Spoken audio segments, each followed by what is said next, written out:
Polda Sulut akan melakukan penggeledahan dan penyitaan terhadap dokumen yang dipalsukan oleh salah satu bank BUMN di Sulawesi Utara.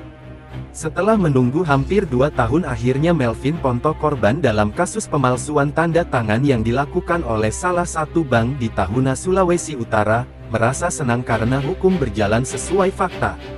Betapa tidak, kasusnya yang semula di SP2 Lidik pada tanggal 14 Oktober tahun 2021, kini statusnya telah dinaikkan ke tahap penyidikan oleh Polda Sulawesi Utara, serta Polda Sulut juga telah mengirim surat pemberitahuan dimulainya penyidikan ke Kejaksaan Tinggi Sulawesi Utara. Melvin Ponto mengaku sangat senang karena kasusnya sudah naik ke tahap penyidikan, namun masih ada kejanggalan karena ternyata pihak Bank Mandiri masih tidak kooperatif dan masih menyepelekan para penegak hukum dengan tidak mau menyerahkan dokumen asli yang telah berkali-kali dimintakan oleh Polda Sulut. Karena hingga hari ini mereka hanya memberikan fotokopi saja surat yang diduga telah dipalsukan, jadi sepertinya ada upaya menghilangkan barang bukti. Karena dengan demikian dokumen tersebut tidak dapat dilakukan pemeriksaan laboratorium forensik untuk membuktikan telah terjadi pemalsuan, sehingga Polda Sulut hari ini telah mengajukan permohonan ke pengadilan untuk melakukan penggeledahan dan penyitaan.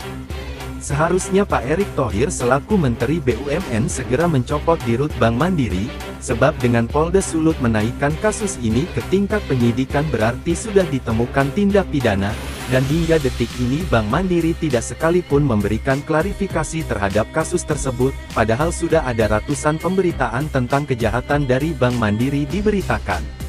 Tapi karena ini diduga ada kepentingan politik sehingga pihak Bank Mandiri berusaha untuk membungkam masalah ini.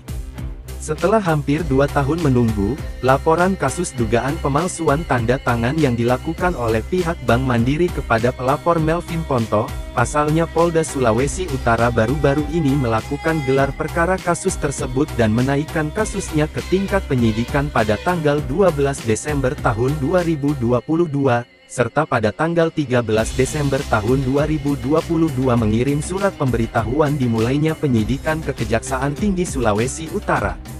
Menanggapi hal tersebut, Melvin Ponto saat diwawancarai mengatakan, dirinya sangat berterima kasih atas atensi Kapolri yang merespon baik kasus tersebut.